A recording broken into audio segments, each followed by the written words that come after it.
Assalamualaikum warahmatullahi wabarakatuh. Salam sejahtera buat kita semua. Berjumpa lagi dengan channel umum saja. Siapa tahu bermanfaat. Sekali lagi selamat pagi, selamat siang, selamat sore, dan selamat malam buat rekan-rekan yang menonton semuanya. Berikut ini akan kita perlihatkan bersama tentang terkait hanya pertanyaan dari Kementerian Pendidikan dan Kebudayaan berkaitan dengan Siplah. Judulnya kali ini adalah perlukah sosialisasi terkait Siplah Kemendikbud di tahun 2020?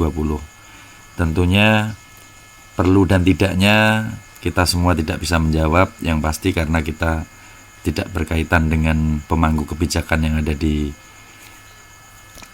pemerintah daerah kita. Yang pasti ini hanya sekedar pertanyaan. Perlukah sosialisasi terkait Siplah Kemendikbud di tahun 2021?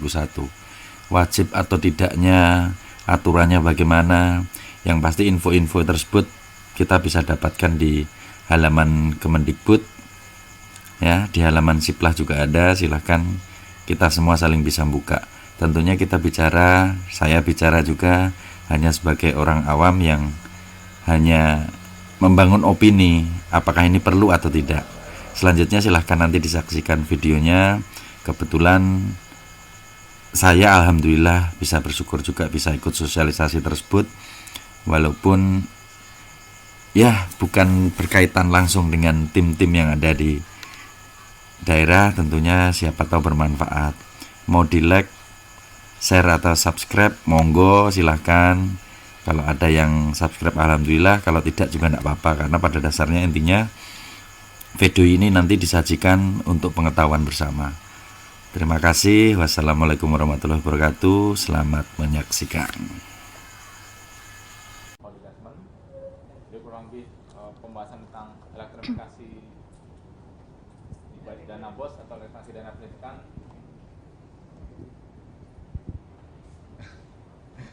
Ada gangguan sedikit dengan mic-nya. Jadi dari pagi Pak Hari LKPP, kemudian Pak Wasja dari Kemdagri, kemudian Pak Tora dari Didasmen sudah menyampaikan materi-materi yang luar biasa. Jadi tentang pengadaan sekolah ini memang sekarang sudah dibuat menjadi elektronik supaya kita bisa dapat laporan yang lebih cepat, kemudian secara transparansi itu sudah dilakukan secara otomatis. Nah mungkin saya tidak memberikan paparan, hanya mengasih kondisi Siplah di saat ini. Mungkin lanjut ke halaman berikutnya tentang yang angka-angka tadi.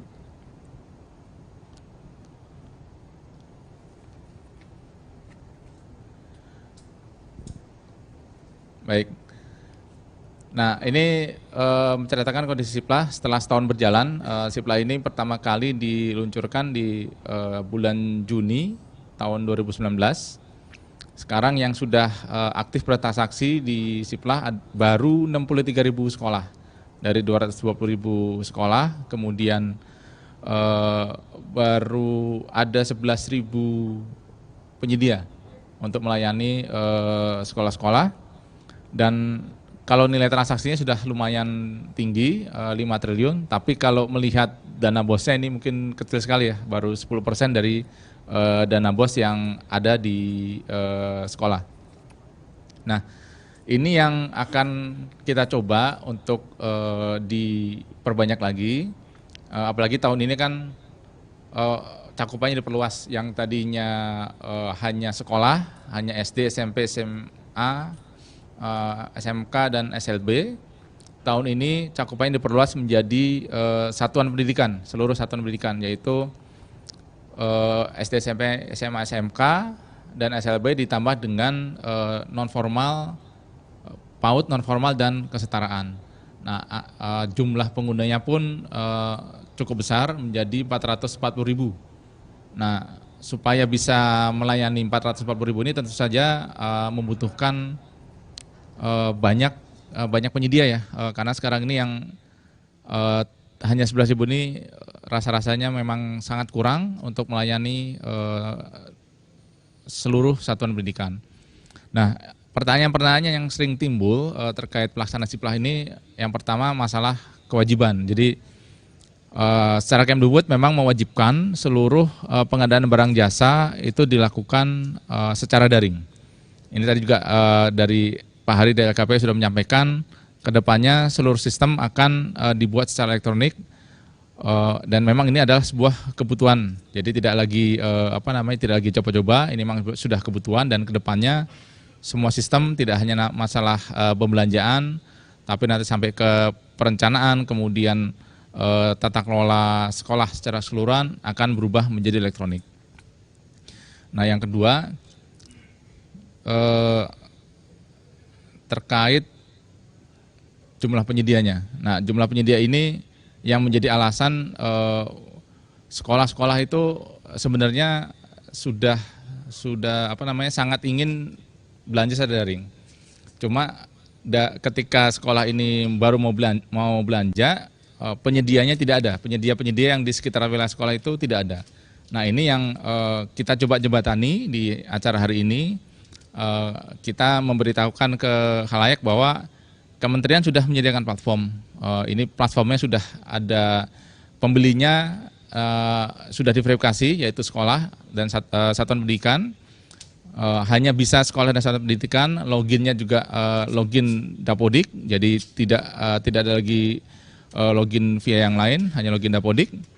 Kemudian pembelinya ini juga memiliki jaminan pembayaran karena dananya ada dana BOS dan dana pendidikan yang dikelola oleh seluruh sekolah.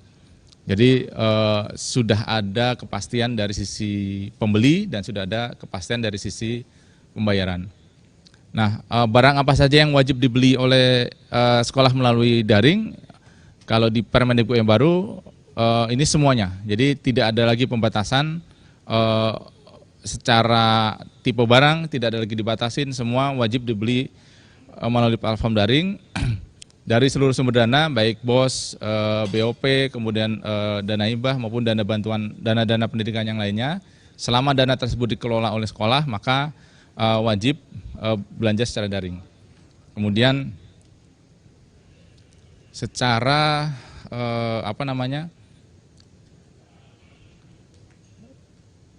secara besaran transaksi di peraturan di Permendikbud 14 tahun 2020 itu tidak ada lagi pembatasan transaksi. Kalau di tahun sebelumnya di 2019 itu sempat dibatasi hanya 50 juta, kemudian limitnya dinaikkan menjadi 200 juta pada saat ada BOS afirmasi kinerja. Nah, untuk saat ini tidak ada lagi limit. Jadi seluruh tahapan transaksi mulai dari yang belanja sederhana 10 juta, kemudian 50 juta, kemudian yang 50 sampai 200 dan di atas 200 juta itu sudah bisa dilaksanakan semuanya melalui Siplah.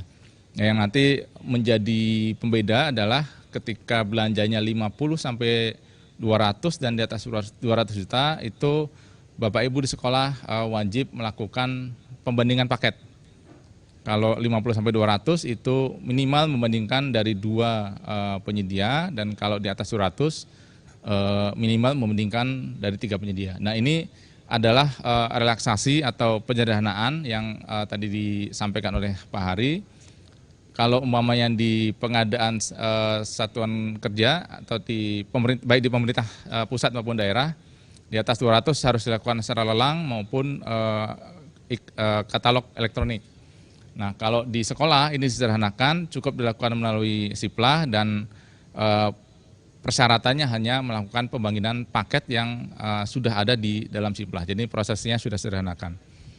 Nah, dari sisi penggunanya, yang bisa login ke dalam Siplah tahun ini adalah kepala sekolah sebagai pelaku pengadaan. Dan kalau kepala sekolahnya loadnya penuh, bisa menunjuk guru atau tenaga pendidikan lainnya untuk membantu kepala sekolah. Dan ini SK-nya cukup SK dari sekolah, tetapi wajib di-entry melalui Dapodik, sehingga nanti siapa yang ditunjuk sebagai pelaksana PBJ itu bisa login dan bisa melakukan transaksi di melalui Siplah.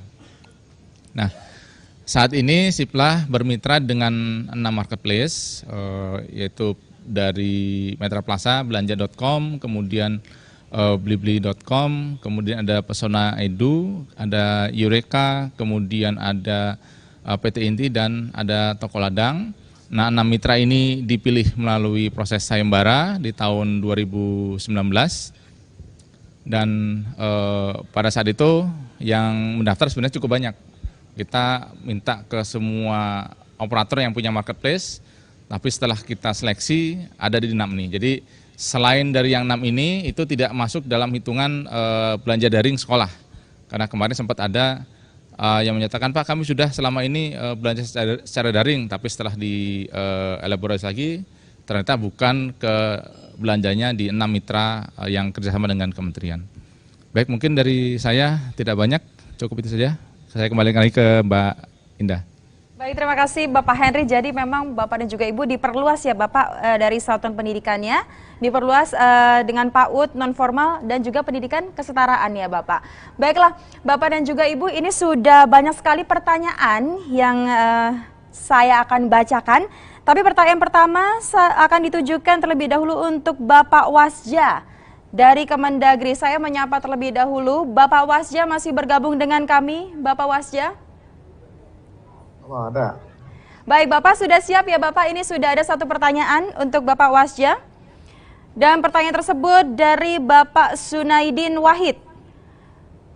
Bapak Wasja, saya ingin bertanya, dana BOS kinerja kami tahun 2019 pada bulan Desember 2019 diminta oleh pihak dinas ditransfer ke kas daerah. Alasannya untuk kepentingan pemeriksaan BPK. Namun sampai saat ini dana BOS tersebut belum dikembalikan ke sekolah, dan sementara pada bulan Desember 2019 itu kami sudah melakukan pemesanan melalui Siplah dan sudah ada PO-nya dan tinggal menunggu barangnya tiba. Namun pada akhirnya dibatalkan oleh pihak dinas, dan pertanyaannya Bapak, apakah kami masih punya hak untuk mendapatkan kembali dana BOS tersebut? Dan berapa lama daerah atau dinas bisa menyimpan dana BOS tersebut, Bapak Wasja? Siap. Nah, ini ada kekeliruan nih Bu. Harusnya kan ini bendahara kan ada di sekolah. Uang itu di sekolah. Ketika dinas, harusnya dinas saya menerima laporannya aja gitu. Tidak harus uangnya gitu. Nah ini kan harus, kembali ke kebijakan. Lihat di kebijakan ketika Permen 24 belum lahir, kita menggunakan SE ya. Lihat nanti di SE ada kelihatan di sana bahwa uang ini harus tetap di bendahara, karena yang punya uang kan di bendahara. Jangan diberikan ke siapapun. Ketika ada yang meminta, ya ini kan persepsi yang berbeda nih.